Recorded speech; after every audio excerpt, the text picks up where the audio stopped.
우리가 그리스도인으로 산다는 것은 세상 사람들과 무엇이 다르기 때문에 그게 그리스도인으로 산다는 것이라고 말할 수 있을까요?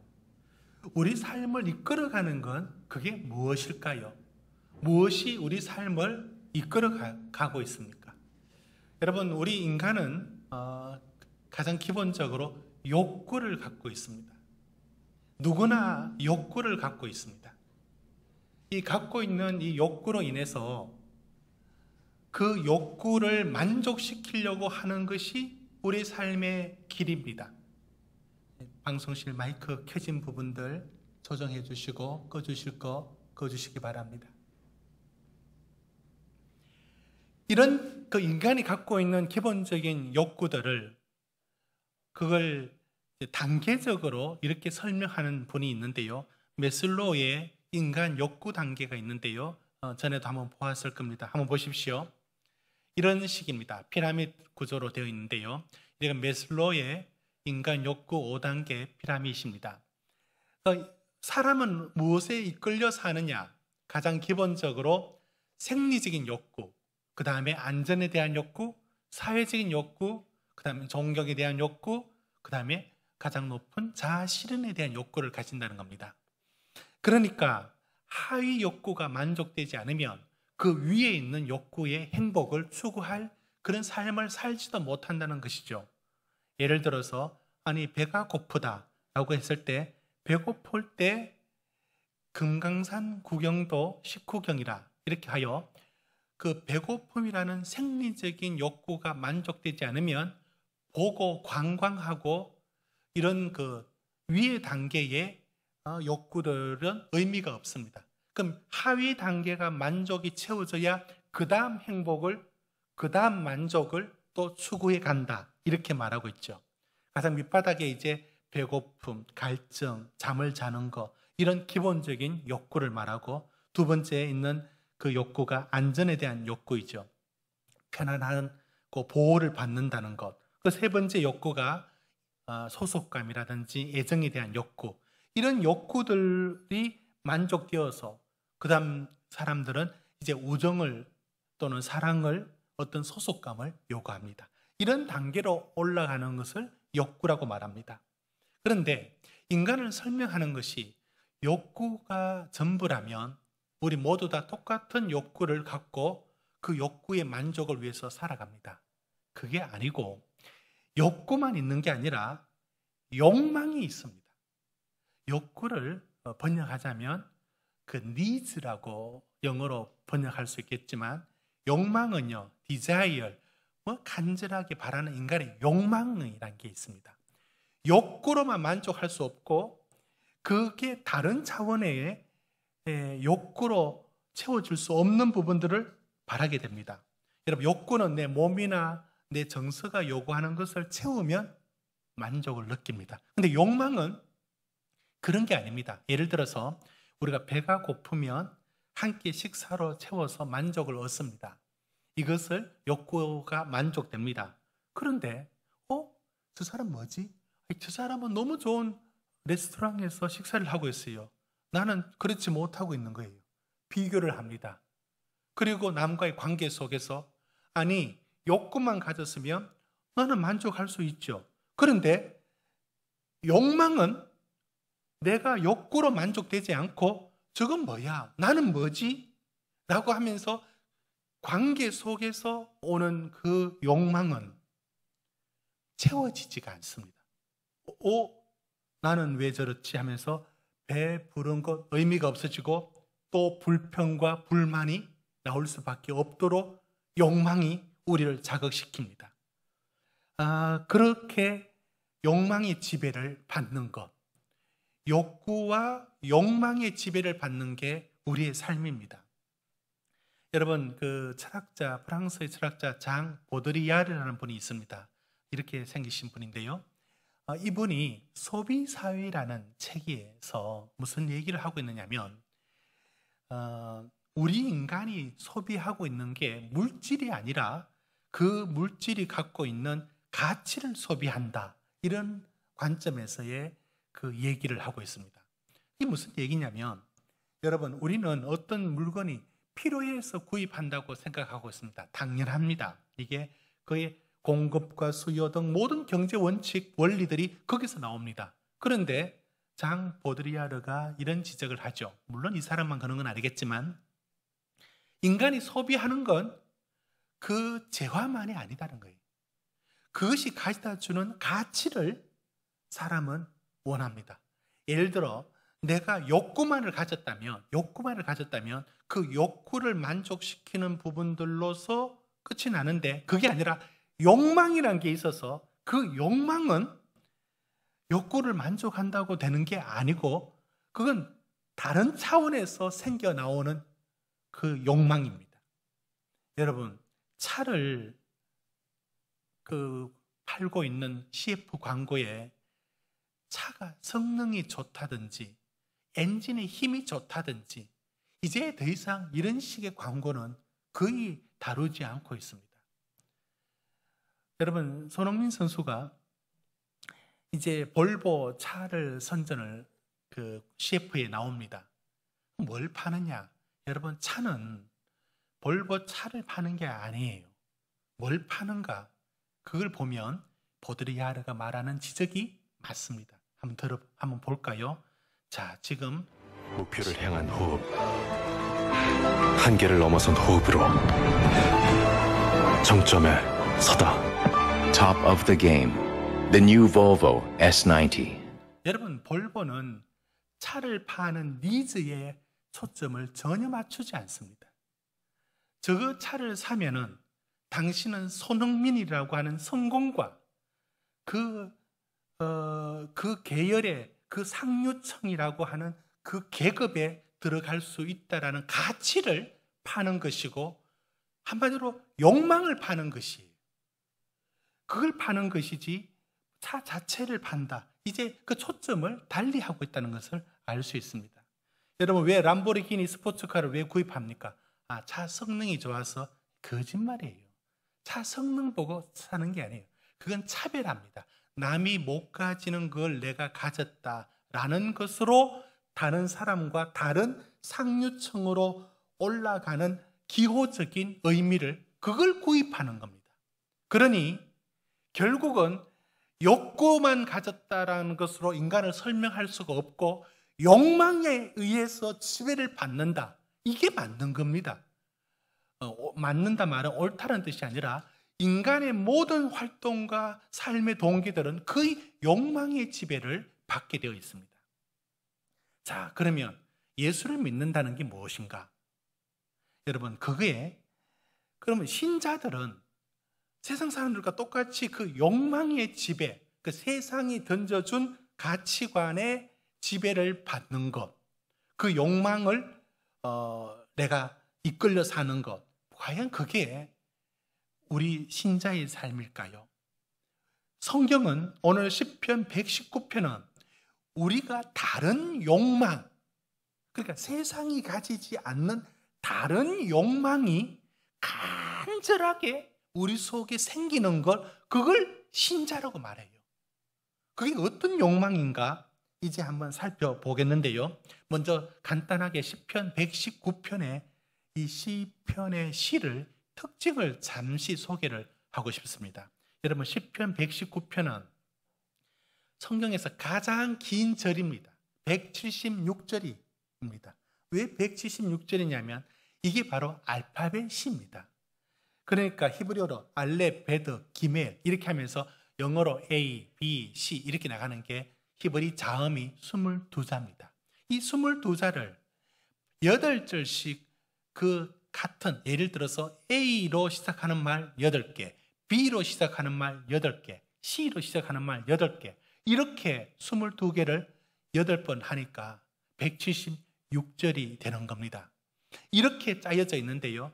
그래서 항상 시작할 때는 그 A로 시작하면은 8절까지는 항상 A, 그 다음에 9절부터 또 8절부터 시작할 때는 그 다음 B로 시작합니다. 물론 히브리어로는 알렙, 그 다음 베드라고 하는데요. 한번 보실까요? 히브리 원어머로 한번 들어봅시다.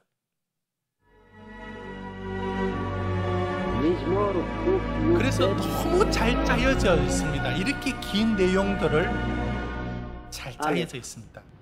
אשרי תמימי דרך ההולכים בתורת אדוני, אשרי נוצרי עדותיו בכל לב ידרשוהו, אף לא פעלו עוולה בדרכיו הלכו, אתה ציווית פיקודיך לשמור מאוד, אחלי ייכונו דרכי לשמור חוקיך, אז לא אבוש בהביטי אל כל מצוותיך, עודך ביושר לבב ולא מדי משפטי צדקך, את חוקיך אשמור אל תעזבני עד מאוד.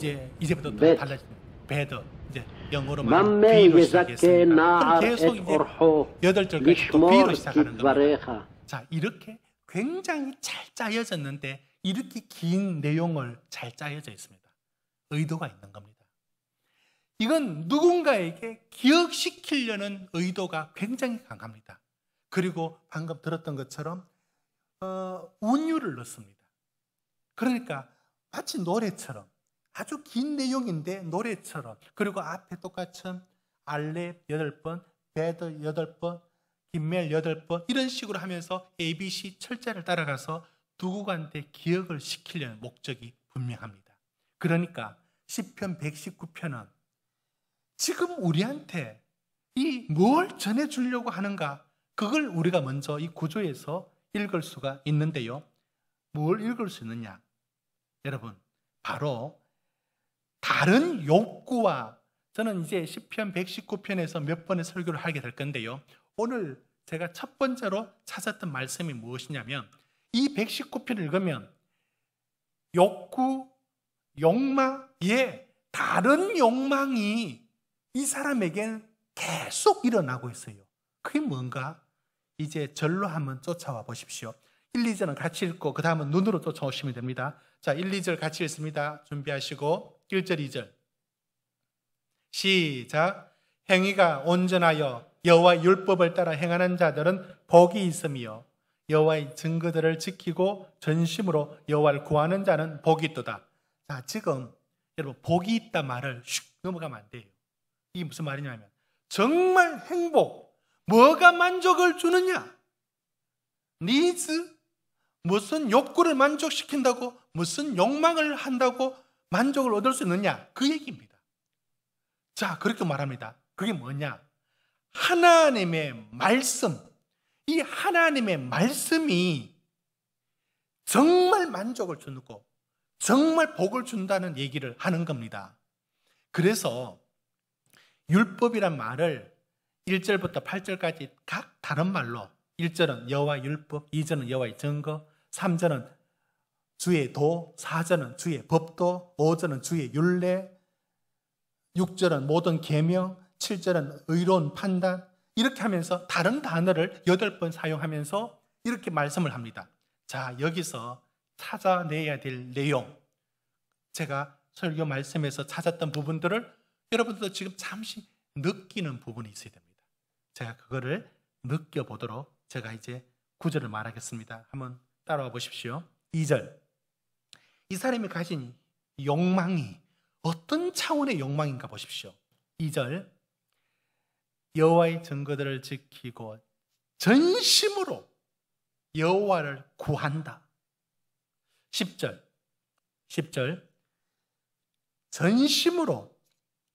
전심으로 주를 찾아사오니 라고 말할 때 그 10절, 그 다음 14절 우리 같이 읽읍시다. 시작. 내가 모든 재물을 즐거워함 같이 주의 증거들의 도를 즐거워하나이다. 이 사람의 욕구, 이 사람의 욕망이 뭔가 보라는 겁니다. 사람들은 재물에 그 만족을 느껴요. 그런데 이 사람은 주님의 여기 주의 증거, 이거 다 뭡니까? 다 말씀인 겁니다. 말씀을 다르게 표현한 8가지 표현 중에 하나입니다. 그걸 즐거워한다는 거예요. 20절, 주의 말씀을 어떻게? 주의 규례를 항상 항상 사모한다. 24절, 나의 주의 증거들은 나의 즐거움이다. 32절, 주께서 내 마음을 넓히시면 내가 주의 계명들 길로 달려간다. 34절, 주의 법을 준행하면 전심으로 지키리이다. 제가 지금 3분의 1도 못했습니다. 여기에 계속 말하는 게 뭐냐면 이 사람이 갖고 있는 그 하나님 말씀에 그걸 붙들고 그걸 의지하고 그걸 사모하고 사랑하는 이 욕망으로, 이 거룩한 욕망으로 사로잡혀 있어요. 이게 바로 신자, 믿음의 사람이란 것은 하나님 말씀을 목마른 사슴처럼 간절하게 그 말씀을 갈망하는 욕망이 있느냐고요. 갈증이 나서 물을 찾아요. 그런데 하나님 말씀의 그 갈증을 여러분은 어떤 식으로 느낍니까? 여기서 그 감각이 있느냐고요. 그 갈망이 있습니까? 그 욕망이 있습니까? 그 말씀에 대한 갈망이요. 이게 바로 오늘 우리한테 던지는 도전인 겁니다.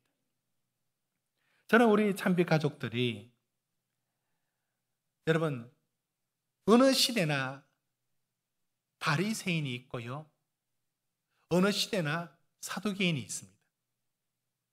그 시대에 형식적인 종교에 머물고 있는 사람들이 항상 있습니다. 그런데 저는 우리 참비 가족들이 그 신앙에 저는 빠지지 않고 정말 하나님의 사람, 진짜 신자다운 사람을 되기 위해서 뭐가 필요하냐라고 했을 때, 뭐가 회복되어야 되느냐라고 했을 때 말씀에 대한 갈망하는 이 기본적인 거룩한 욕망이 속에서 살아나야 돼요. 이게 있어야 됩니다. 여러분, 하나님 말씀의 지배를 받고 있느냐, 아니면 세상의 욕망의 지배에 끌려 살고 있느냐, 이 질문을 오늘 시편 119편 우리한테 도전하고 있습니다. 여러분, 신명기 8장 2절에 어떤 내용이 나오느냐 하면 이스라엘 백성이 광야의 길을 가죠. 출애굽한 후에. 그 길은 가나안까지 목적지를 삼았다면 멀지 않습니다. 그런데 그 2주면 충분히 갈 수 있는 그 길을 40년 동안 뱅글뱅글 돕니다. 왜 돌았느냐? 네, 이유는 그때 원망하고 불평합니다. 무슨 원망? 왜 애굽에 장지가 없어서 여기 불러내서 우리를 여기서 죽게 하느냐? 먹을 게 없다고 불평, 마실 게 없다고 원망, 이게 그들이었습니다. 그런데 하나님은 그런 불평과 원망을 들었으면서도 계속 그 길로 뭔가 훈련시켰습니다. 그게 무엇인가 하면 그게 신명기 8장 2절 3절은 이렇게 말합니다. 우리 같이 읽어봅시다. 시작. 내 하나님 여호와께서 이 40년 동안에 내게 광야의 길을 걷게 하신 것을 기억하라. 왜? 이는 너를 낮추시며 너를 시험하사 내 마음이 어떠한지, 그 명령을 지키는지 지키지 않는지 알려 하심이라. 한 번 더 반복합니다. 그 명령을 지키는지, 그 말씀을 붙들고 사는지, 그 말씀을 붙들고 사는지를 알려 하심이라. 3절 같이 읽읍시다. 시작. 너를 낮추시며 너를 줄이게 하시며 또 너도 알지 못하며 내 조상들도 알지 못하는 만나를 내게 먹이신 것은 사람이 떡으로만 사는 것이 아니요 여호와 입에서 나오는 모든 말씀으로 사는 줄을 알게 하려 하심이라. 여러분, 그 광야에서 하나님이 원망과 불평을 들으시면서도 그들한테 가르쳐 주고자 했던 게 무엇이냐면 말씀 붙들고 사느냐고, 그거 확인하는 겁니다. 그러면 그들은 뭐라고 생각하냐면 사람이 떡으로만 사는 것이 아니요 여호와 입에서 나오는 말씀으로 산다. 그렇지. 사람이 뭐 먹고만 사나? 문화생활도 하고 영적인 것도 공급받아야지. 여러분, 이게 이 뜻이 아니에요. 이 뜻이 아니라고요. 말씀, 사람이 떡으로 산다는 게 그 뜻이 무슨 말이냐면 자기 힘으로, 자기 욕망대로, 자기 욕구의 만족을 위해서만 사는 걸 말하는 거예요.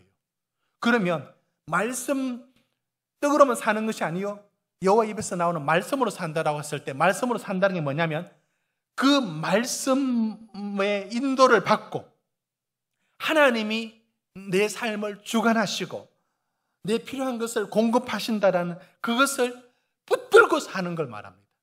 그러니 광야에서 이스라엘 백성들이 하나님께서 그들에게 심어주고자 싶은 게 무엇이냐면 떡으로 산다는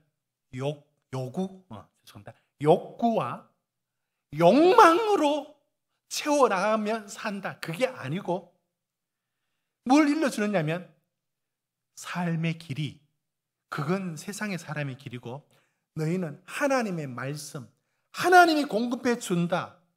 하나님이 책임진다. 라고 하는 사실을 믿고 살아가도록 그 길을 훈련시켜 줍니다. 이게 이스라엘 백성들의 길입니다. 여러분 예수님께서 시험을 받으실 때 세 가지 돌을 떡으로 바꾸라 했어요. 시험하는 자가. 두 번째 성전 꼭대기에 뛰어내리라 했고 세 번째는 천하 만국의 영광을 다 보여준 후에 내게 절을 하면 이걸 주겠다라고 했습니다. 여러분 예수님의 욕망을 자극하는 겁니다. 어떻게? 정말로 인기 얻을 수 있는 메시아는 하나밖에 없어요. 돌을 떡으로 바꿔서 만족시켜 주는 것. 그건 1000사람이면 10,000사람이면 다 원하는 메시아입니다. 주님 거절합니다. 성전 꼭대기에 뛰어내려라. 그런 메시아 기적 모두가 원합니다. 예수님 거절합니다. 왜? 거절하실 때마다 신명기 시편의 말씀을 들고 와서 말합니다. 사탄이 이렇게 시험했죠.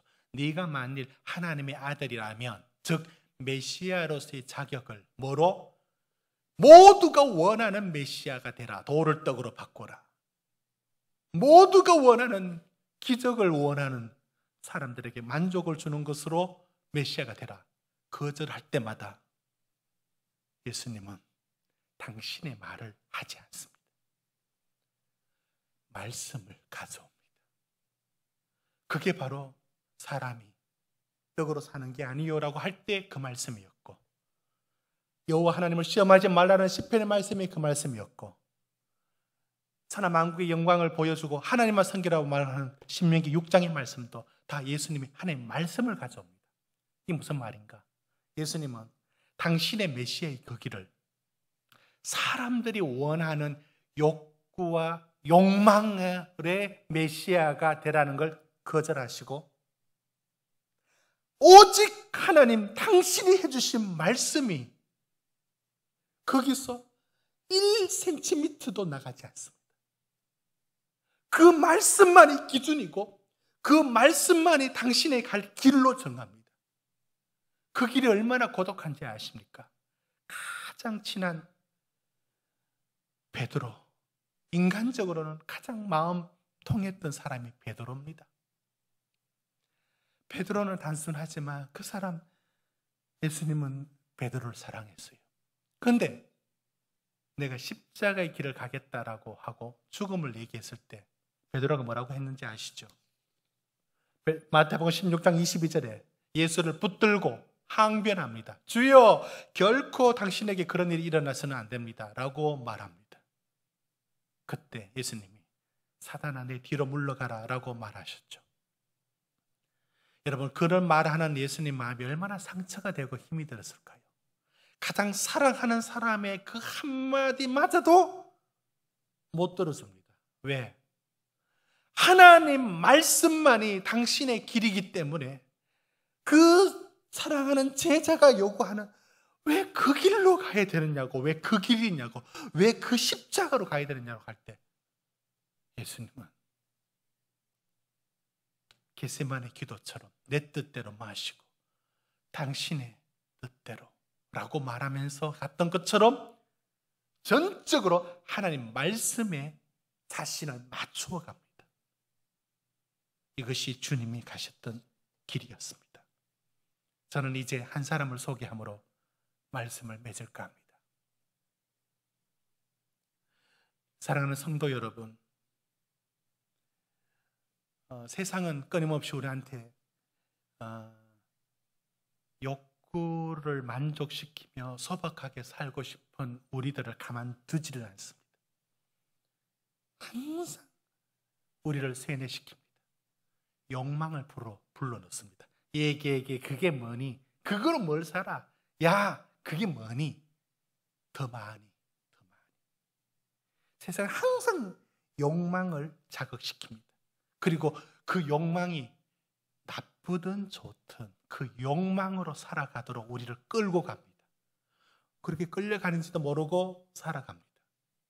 그런데 성경은 우리에게 말합니다.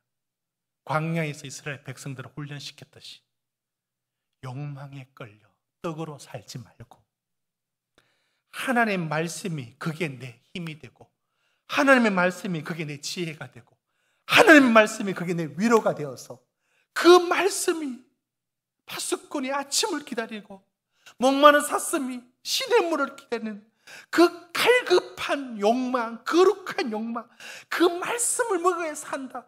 그 말씀을 내가 붙들어야 산다. 현실은 언제나 우리를 배신하고 힘들게 하지만 그래, 우리 주님이 가셨던 그 길이 무슨 길입니까? 하나님 말씀 하나 붙들고 가는 길이었어요.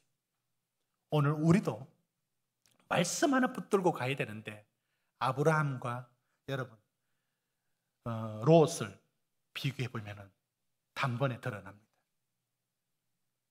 두 사람이 이제 어느 정도 재산을 다 가졌습니다. 분가하게 되었습니다. 그때 아브라함은 조카한테 양보를 해요. 굉장한 일입니다. 자기가 다 주도해서 이뤄놓은 사업들인데 그래, 네가 좌하면 내가 우하겠다라고 하면서 네가 먼저 정해라. 그때 창세기 13장 10절에 한번 띄워주십시오. 거기에 롯은 뭘 보느냐? 자기 눈으로 딱 보니까 저기 괜찮아 보였어요. 그게 어떻게 나와 있느냐면 여호와의 동산 같고 애굽의 땅 같더라, 이런 말을 합니다. 그 다음 절 그렇게 보여줍니다. 자기가 기준이 되어서 자기가 원하는 식으로 걸어갑니다. 그런데 그렇게 떠나버린 롯이 떠나자 아브라함에게 하나님이 뭐라고 말씀해 주시냐면 14절에 롯이 아브라함을 떠난 후에 여호와께서 아브라함에게 이르시되 너는 눈을 들어, 다시 10절로 가보십시오. 10절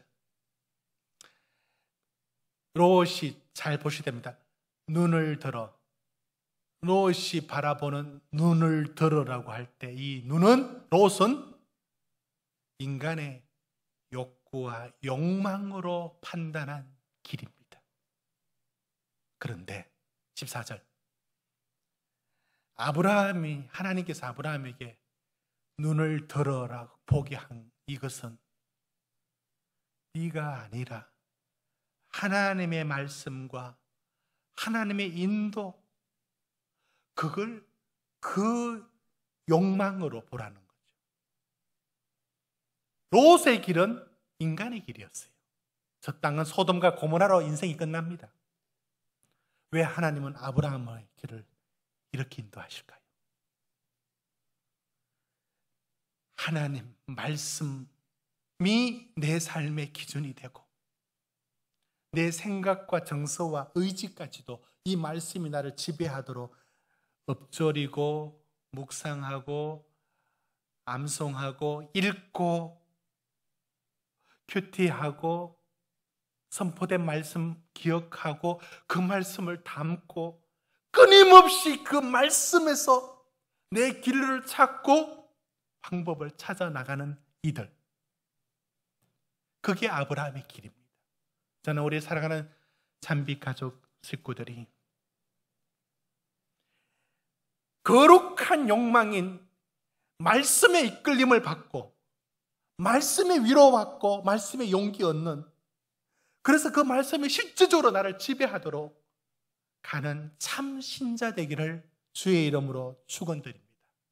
세상의 욕망과 욕구 속에 붙들려 가는지도 모르고 쫓아가는 인생이 아니라 하나님의 말씀이 얼마나 단지요, 얼마나 즐거운지요, 얼마나 사랑하는지요, 얼마나 내가 붙드는지요 라고 했던 이 거룩한 욕망이 우리 안에 먼저 회복되기를 주의 이름으로 축원드립니다. 우리 같이 기도합시다. 하나님께 기도하실 때 여러분은 우리는 세상의 욕망을 다 물리칠 수가 없어요. 허락된 욕망이 있고 금지된 욕망이 다 뒤섞여서 우리 속에 언제나 다투고 있죠. 그런데 오늘 시편 119편은 묻고 있습니다. 당신은 말씀에 대한 거룩한 욕망을 갖고 있느냐고, 그 말씀을 애태우고 있느냐고, 간절하게 전심으로 그 말씀을 붙들어야만 살 수 있기 때문에 지금 떡으로 살고 있습니까? 욕구와 욕망, 그게 나쁘지 않다면, 크게 나쁘지 않다면 뭐 문제가 되겠습니까? 그런데 하나님은 이스라엘 백성들을 광야에서 왜 떡으로 사는 인생으로 내버려 두지 못할까요? 하나님의 백성은 여호와 입에서 나오는 말씀, 그게 내 위로가 되어서 일어나고, 그게 거기서 지혜를 얻고, 거기서 용기를 얻고, 그 말씀이 나를 살리는 체험을 해야만 살 수 있습니다. 이 말씀의 회복이, 거룩한 욕망의 회복이 우리 안에 일어나기를 기도드리겠습니다. 다 같이 기도합시다. 거룩하신 하나님 아버지, 우린 욕구를 만족시키기 위하여 하위 단계의 욕구에서 자아 실현의 욕구까지 부단히 노력하며 살아갑니다. 그러나 욕망은 끊임없이 이 모든 것에 갈증을 느끼게 하며 추구하도록 만들어 그것이 사회를 발전시켰다고 말합니다. 하나님, 기억나게 해주십시오.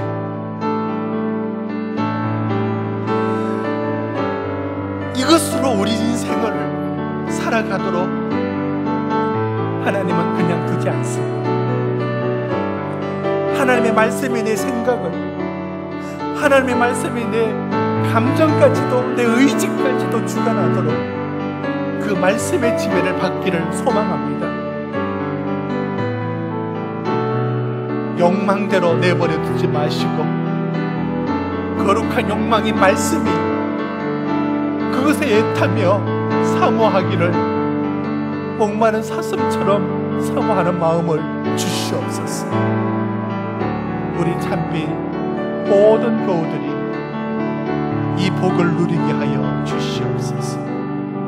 아브라함의 길이 되게 하옵소서.